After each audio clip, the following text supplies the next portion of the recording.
Hey,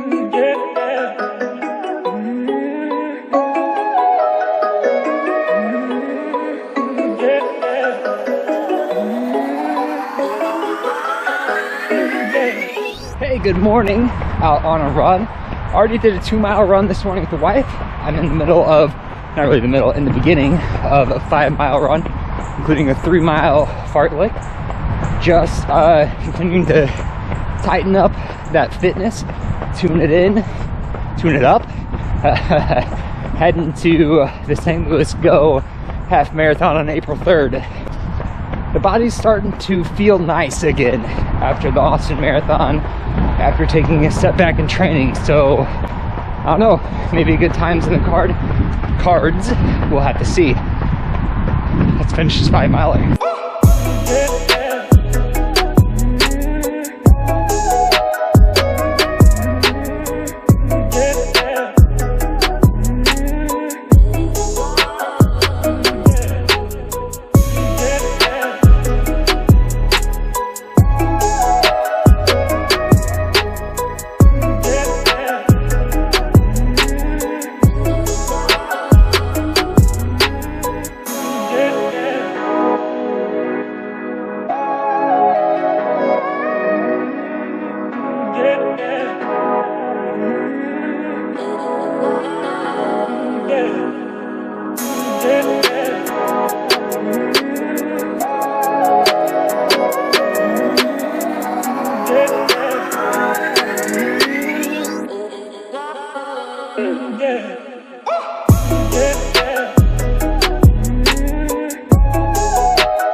That run was 5 miles for an average pace of 7 minutes and 54 seconds per mile. Yo, what's going on? Andy Hahn here. Welcome back to the channel.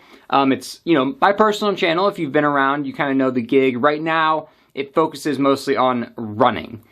And we're kind of in a weird, calendar spot when it comes to my running plans. So, Austin, the Austin Marathon was on February 20th.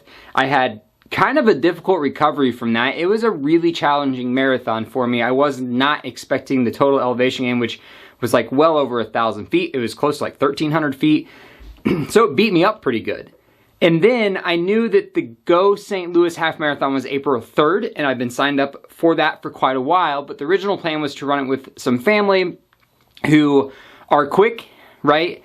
And we were going to do a good time, but it wasn't going to be an equivalent of an all-out half marathon race. So I kind of downshifted the training intentionally, in addition to kind of struggling to recover from the Austin Marathon.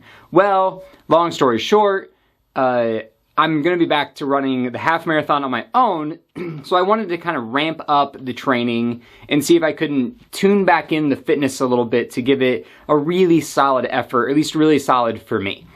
And this week is kind of the first week where I felt like maybe it's possible. So last Sunday we did the Shamrock Shuffle here in Chicago. Just being around a race environment, even though it wasn't an all-out race, being around that environment got my excitement level raised for the Go half. And then the body's just started to feel pretty good this week. Now, that's a good thing and maybe a little bit too late, right? Because the Go half is 9 days from now. And I would typically want a 2-week taper leading into a half marathon. And this week has been kind of strenuous workouts to get the body feeling good again, to get some pop back into the legs, to just kind of do a bunch of systems check, to check on the knee that was tight, particularly 2 weeks ago, but it's been kind of feeling progressively better ever since. And it's really going to leave me with just 1 week to taper next week. And we'll be in St. Louis all next week. It's why it's kind of a abnormal release schedule this week, because we're traveling down to St. Louis tomorrow. We'll be with family, so we'll see how much I can post. Hopefully I can get some videos out of the the half marathon taper week, and then the race weekend. But it's just 1 week to taper, right? So I don't know how my legs are going to respond to that. Hopefully they can freshen up enough. Like I feel the fitness has kind of come back, and I feel that the body's working pretty well. But now it's just a question of, can I get it fresh again in time for the start line in St. Louis? Hopefully it does. Cross your fingers that it works out.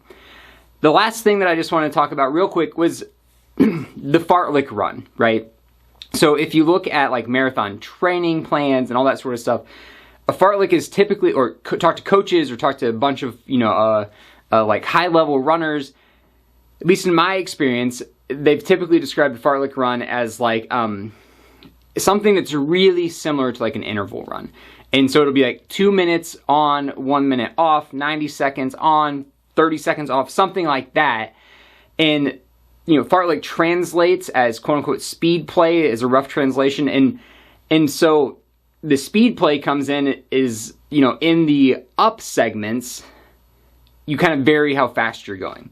Maybe one time it's like 5K pace and 10K pace, or like mile pace and so on and so forth. But there's still like a pretty hard structure to it.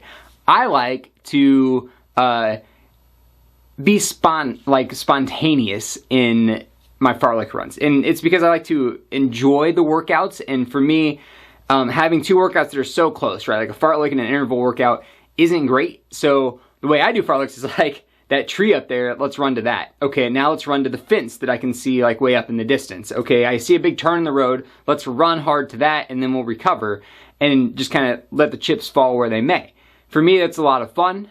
Some people might be a little too suboptimal of work. Maybe I'm not getting everything out of the workout that I could be, but the trade-off, at least right now, of really enjoying it is worth maybe a little bit of kind of suboptimal, using my time suboptimally. But anyways, that's kind of where we're at. I just wanted to hop on after the run, say hi, kind of explain what's going on in the next couple of weeks.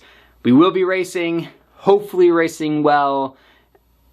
I think things are pointing in the right direction. Now we just got to get the recovery down this coming week. Anyway, that's all I got. Thank you so much. I'll talk to you later. Bye.